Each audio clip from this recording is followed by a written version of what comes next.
Hello, this is Pixel Freak, and today I'm playing a game called Pivvot. Pivvot is a game very much in the same vein of Super Hexagon in that it's a, puzzle reflex game, let's call it.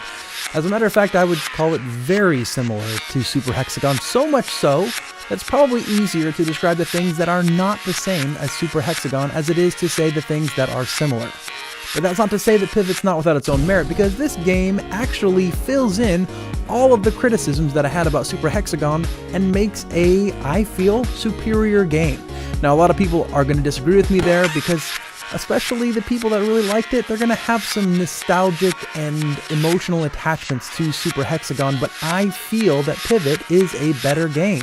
It should be kind of easy to believe that's the truth though, because you think about it, Super Hexagon's been out for a very long time. So for Fixed Point Productions, the makers of Pivvot, to have just taken what Super Hexagon did and improve on it, well, that's not by any stretch of the imagination. It's very much possible, and I think that that's exactly what's happened here. Now, that being said, I don't think that Pivvot's going to be the breakout hit that Super Hexagon was, because I think Super Hexagon was innovative in and of its own right, and it was kind of a shock to the indie scene to see a game like that all of a sudden show up. Pivvot is so close to Super Hexagon and just polishes a lot of those gameplay mechanics and kind of adds some few little different elements that I think it's going to be similar enough that it's not going to be seen quite as innovative, and it probably won't get so much attention. To break down the gameplay for Pivvot, you play as a little node that travels around in circles, very similar to Super Hexagon, only here you do it over the course of a linear progression. Now, that line twists and turns as you go, which kind of disorients your brain as well, and you have to dodge these shapes. Now, if you hit the shapes, you don't necessarily start over all at the very beginning. So this is something that I thought was an improvement in the gameplay here, and it might be a little bit opinionated in it being an improvement or not.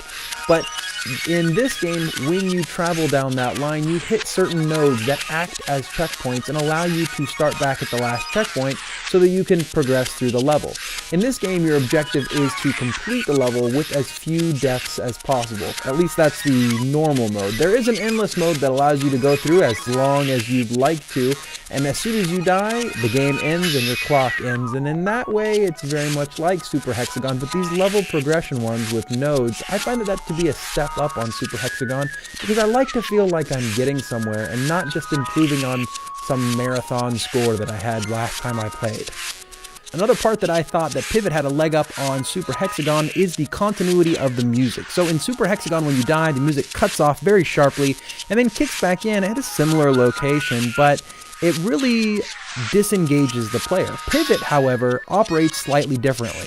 In Pivvot, instead, the game kind of slows the music down when you die and makes it a little bit softer, and then if you hit continue fast enough, brings it right back up to the same volume and the same speed, and you continue right where you left off. The cool thing about this is that there's a little bit more continuity for the player, so if you are emotionally invested in the game and you have your adrenaline pumping, that adrenaline's still going to be firing when you hit continue, and you're going to be able to jump right where you left off, and the beat's going to move on. The one piece that I think that fans of Super Hexagon might have a problem with, and I'm going to continue comparing these games because they're that similar, and that's the difficulty. Now, the difference here is that Super Hexagon made itself a difficult game, and that was the centerpiece of the game. The game was frustrating and challenging and still addicting at the same time, bringing players in. With Pivvot, though it is challenging and not really that frustrating, the centerpiece here is music. There's been specific game design choices made so that the players can enjoy the soundtrack as much as they're enjoying the crushingly difficult Twitch-based puzzle gameplay. I should also mention that Pivvot is up on Greenlight on Steam, so if you're a Steam gamer and you happen to like this game, make sure to follow the link that's in this description and go vote for this game so it can get on Steam and get more attention that it so very well deserves. Overall, Pivvot looks to be a nightmare for your brain, but bliss for your ears. You add all those elements up, the amazing soundtrack, the fun but challenging gameplay, and you end up with a Pixel Freak score of 90 pixels out of 100.